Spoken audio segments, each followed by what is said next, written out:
episode. If we haven't met yet, my name is Nama Blonder. I'm an architect and urban planner with Smart Density. My dear friend and co-host is Lirat Kligman, co-founder of the Yorkville team, residential and commercial sales team in Toronto. The premise of this webinar series and our discussions with industry leaders is to have a very casual opportunity to discuss the path of building a successful business and movement. And Lirat, please introduce our guest today. Yes, so it's my pleasure today to introduce our special guest, David Wex. David is co-founder of Urban Capital Developments, one of the most influential and pioneering residential developers in Toronto.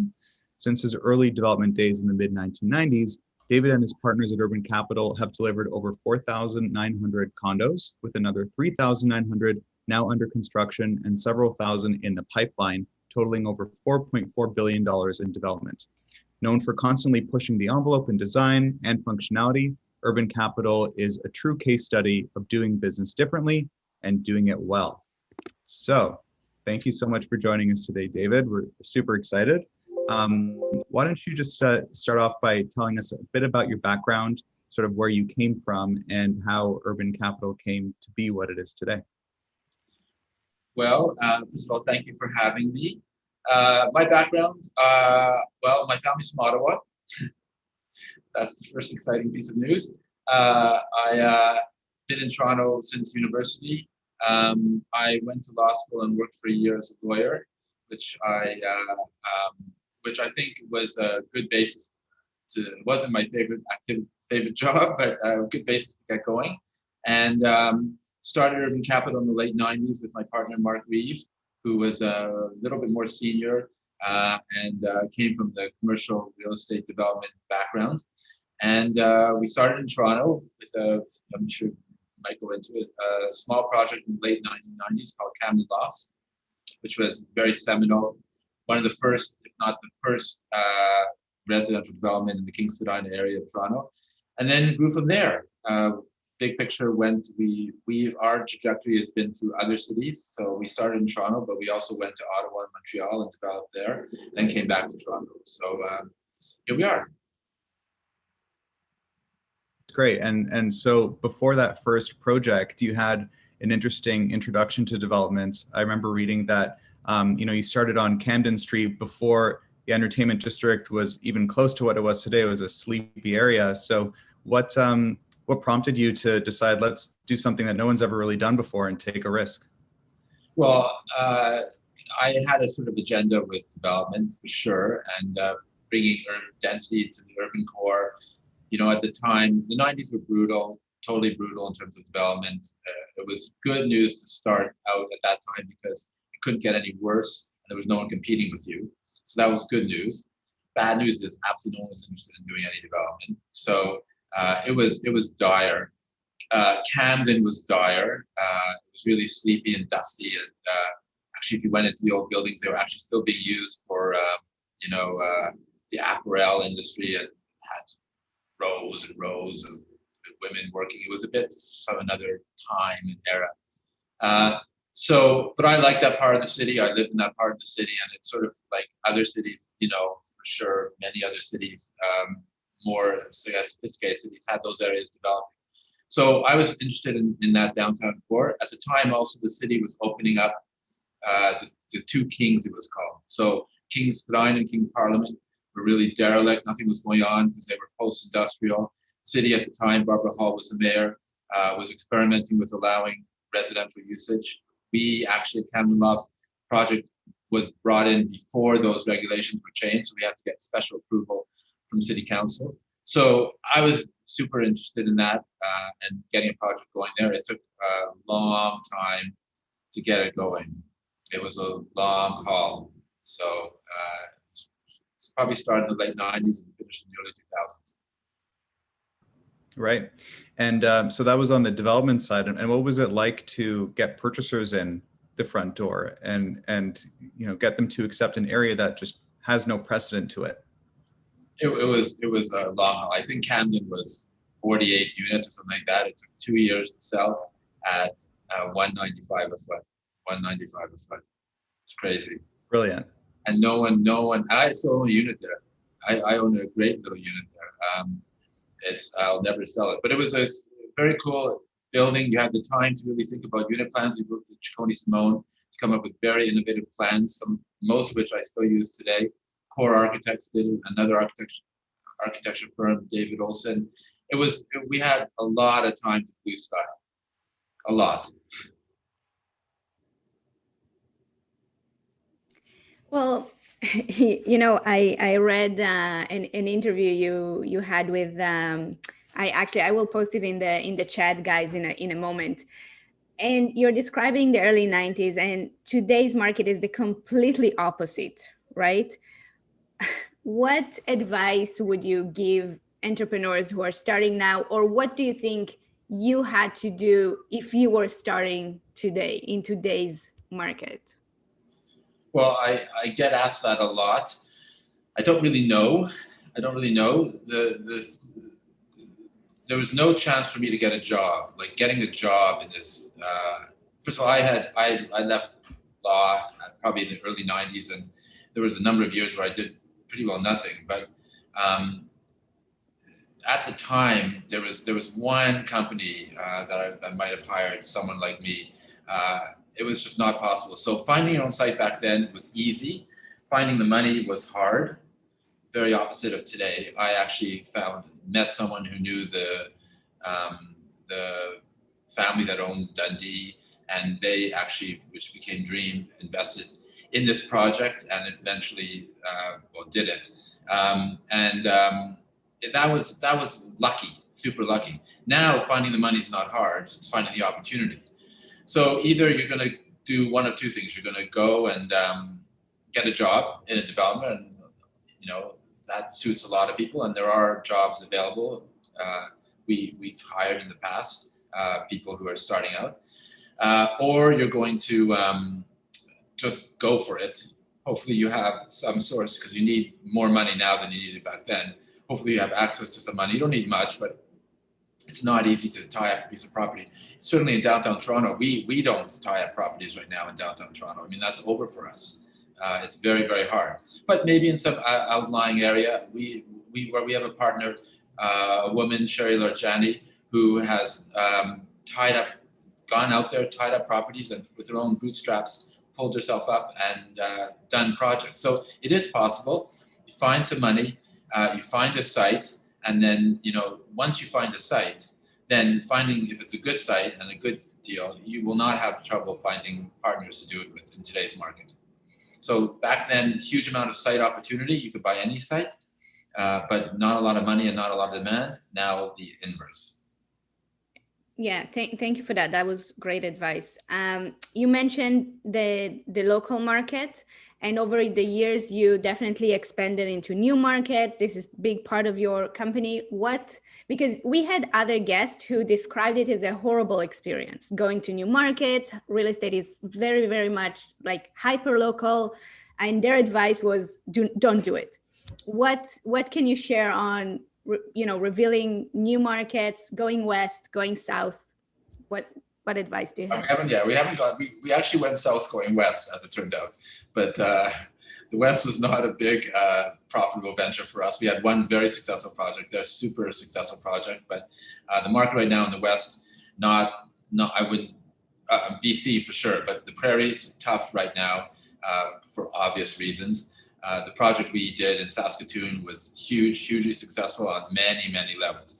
But I think there's a few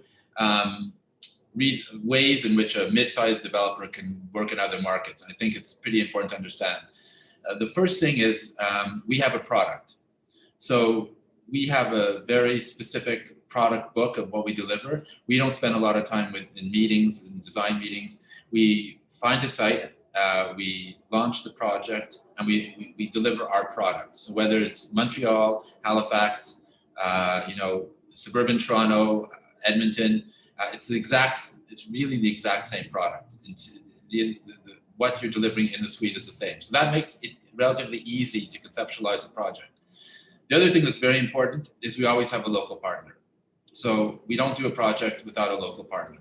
And that's either our contractor or a local developer. and that gives us cover because, you know, not the whole world doesn't love Toronto, and the whole world doesn't love Torontonians coming into their market. You might think as a Torontonian that, oh, I'm super cool coming into this market, but it's actually quite the opposite. There's a lot of resistance to, so we always have local partners. An exception recently is our Montreal project, where we did it ourselves, which was a bit risky, but by and large, local knowledge, local cover, both with the general public and also the city, you know, approvals is major, and also getting, you know, knowing, well, as I said, local knowledge, your contractor, all that stuff. So I would say it's been very beneficial for me and for us because we've managed to have great profitable projects. I personally like being a bigger fish in a smaller pond, so it works out well. I have one follow-up question. You said that you developed your product, that it makes the process easier. Do you mean that you developed like a module of the unit that you know that is optimized for your needs? Is that what you mean? Like the layout? Is it the mix of the units? Can you elaborate on that? So yes, we've done thousands of condos, so there's not thousands of choices of what you're going to do with, you know, basically 30 feet by 20 feet. So we will deliver, when we start a building, we will deliver the plans to, by and large, deliver the plans to our local architect, or we bring a Toronto architect and have the working drawings done locally. All the details, all the finishing details, there's lots and lots of details. We have a details book. So basically we don't have to sit there and, you know, watch over everything. We make sure they read the details book, incorporate those details into the working drawings, and therefore, you know, we don't have to be there. Also, our local partner is there as well to oversee it. So that's the benefit. The benefit is that we aren't sitting in design meetings for 5 months, passing on our knowledge. It's all written down. Our secret sauce. Yeah, and I've been in that process of design meetings that have lasted 5-6 months, just constantly reiterating, and it takes up a lot of time. I'm just wondering, so I've gone through numerous of your buildings, and there is a distinction in the way that you design the suite layouts and the kitchens and the storage solutions. There's just some extra thoughts that other developers don't do. I'm wondering, how did you come up with that sort of product? Was it early on in the process? Was it an iterative process? How did that come to be? So as I mentioned before, I mean, really Camden lost a lot of those units, a lot of those design philosophies. We just, I mean, I'm not sure Cody Simone would love to hear that, but we just took them and modified them. And every so often we would try something new. Sometimes we would take it on. Sometimes it would be that didn't work out. So through a process of, I'd say, iterative advancement, we like here. This is every floor plan we've ever done. So we just pick that up, flip through it, and you know, we're like, this floor plan works. And there are floor plans in here that don't work, you know, or mistakes. We tried lots of different things, but by and large, sometimes someone will say, I want to try this idea, and you'll be, I've tried that idea. Like, we don't really, we've done that. Yeah, it's a good idea, it didn't work. So that allows us to be fairly nimble and to get a project onto the market pretty quickly. Yeah, that's key. That's great. I want to take it back a little step, maybe a couple of years, and hope that you can speak about an experience that was a major challenge or an obstacle, probably in the early days, or maybe even recently, that really made you, rethink the business model and caused a major shift in the way that you do business. Well, I think every project has some challenge. There's never a project that doesn't have a challenge. So either it could be getting the site or doing the deal, or it could be the approvals, or it could be some construction issue or something. There's not one project that doesn't have a challenge one way or another, and your mantle as a developer is how you deal with them and roll with the punches. And also, no one has a perfect record of development. Like, I'm not aware. It's a very competitive industry, and you're competing with your cohorts. But if you think someone's screwed up and you're better than them, like, you are solely mistaken, because you're going to make mistakes too. So we have had my share of mistakes. I can name them, and I don't have a problem doing that. But the thing about that is a couple of things. One is my partner always says, put yourself in the path of opportunity. So you have a goal to make a decent return. There's no reason why our returns should be over the long term significantly higher than the mean. Like, we're not like, no one is a rocket science. Like, it's just where you are in the process. But every so often, if you're out there, something good's going to happen. So our little project in Saskatoon, population $250,000, made a huge profit, huge, but nothing like we thought, because it was a great site, there was a demand in the market, and it worked out really well. But that was just being in a path of opportunity. The reason we did that was because we have a relationship with the Germain Group hotels, and they had a site out there, and they offered us to. We also did one in Winnipeg. Disaster, total disaster financially. Like, I will be living that project for the rest of my life. Why? Now, if you're coming from Toronto, you might wonder why Saskatoon so awesome, Winnipeg so, like, I know, I won't get into it, but there are reasons, but who knows? So there's always challenges. The first project I did, Camden Lofts, I remember there was there was two issues. One is I learned about adverse possession, because our neighbors actually had the way the land was allocated or whatever, they had rights over our land that we never knew about until well into it. So, and these guys actually, as it turned out, were scalpers. That was their line of business. So you can imagine, like, how brutal it was negotiating with a bunch of scalpers who have you over the barrel. So that was, I remember how stressed I was about the environmental report, and that everything was riding on that first deal. When I did my first deal, everything was riding on it, my whole future. Now it's like, wow, whatever, So there's just constant challenges, and you just have to skip through them and try to not lose your cool. Yeah, and if you're not making mistakes, then you're not growing and you're not learning, right? So it's yeah. Sometimes it's better. You wish you didn't make that mistake. Not gonna lie. So. For sure. Hopefully it's a mistake that you can recover from and continue to grow from, rather than fall flat on your face and have to rebuild everything. Our expansion out west was very costly, because we lost a lot of money in Winnipeg. In Saskatoon, we made a lot of money. Then we bought another site, and the market's changed. And Edmonton, we got slaughtered. So, we're not invincible. Not every city in the country is clamoring to have a Dave Wex condo. Don't know any better, maybe. As it turns out, yeah.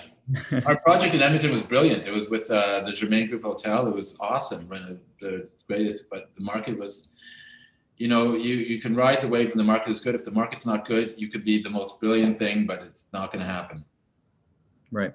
Any of those markets that you're going to return to, or potentially in the near future? No. Okay. No. Well, so sticking to Toronto then, and no, we in Edmonton or I thought you meant Edmonton or Winnipeg. We're doing super well, and we're launching a project in 2 weeks in Ottawa. We're doing really well on a project in Hamilton and Halifax. We launched about 2 months ago. Our Montreal project's doing well. We've got new stuff in Toronto. Our Mississauga project, we sell thousands of units in our M City project. So all those other markets are good. Just right now, out west is a little tough. It's still a commodities-based market. there's a very interesting feature on your website called Condo 101, and I will share that link as well because I was very surprised to see it. And it's very much aligned with the spirit of this webinar. So, the first question I have, perhaps, what other resources you think there are out there for, entrepreneurs to educate themselves, and what are the best? Obviously, practice is the best way to learn, but if you can think of other tips and advice to give people who are looking for those resources, and what could make the pain shorter. And the other thing, I was wondering why you did it, why to put a resource on your website that educate other developers. Well, it was okay. We do a magazine every year. So it was a feature in the magazine, and it was a flow chart as it is it was just a graphical thing, and it's a tongue in cheek. It's mostly tongue in cheek. I have first of all, I mean, I thought it was fun to do. I'm the one who wrote them. There's one firm that I really look up to and guide myself by, and it's called Urban Splash out of the UK. And their website and their materials are super lighthearted and fun. And I mean, if you take a look at their website, you might see some similarities to ours, not surprising. I really like their approach to development. Their signage, well, the Brits are always, very tongue-in-cheek and funny, but their site signage is awesome. So I picked a little of, I had the website at Urban Capital is my baby, and I definitely guided myself by what they did. So the Condo 101 was just a fun, lighthearted, I mean, there's some truth to it, but it's also, I mean, it is. And I've given some talks at universities, at either the architecture school or the business school. And yeah, it's like, you want to be a developer, here's your resource. And can you think of other resources that you can, or does Urban Splash has? No, I don't think they have it. Oh, okay. Any other educational resource that you could recommend? I didn't go to any. I don't know. No, because I think it's learning by doing. I would imagine. Listen, a law degree was okay. It helped with certain aspects. The business degree, those are pretty major investments, and I don't think they're necessary. Our head of development, Taya Cook, who's I'm sure watching, went to get her MBA. I was always like, you should teach the class, not go to the class. Like she absolutely could have taught the class in terms of real estate development, then go and listen to someone who's never done it, right? But whatever, she wanted to do it, and she did. And she came top in her class, so there you go. There's a really brilliant question from the audience, something about that you talked briefly earlier. What's the most common layout mistake you see in developments? Well, I only see our product. So most common. One thing, it's funny, in Toronto especially, with an investor-driven market, you try to cram in so much so that you could sell a two-bedroom unit for 550 square feet. Those spaces are pretty brutal. They work in the investor market. I'm not sure long term. So because we've developed in other cities where the matrix for unit planning is not so tight, like you really got to hit a price point.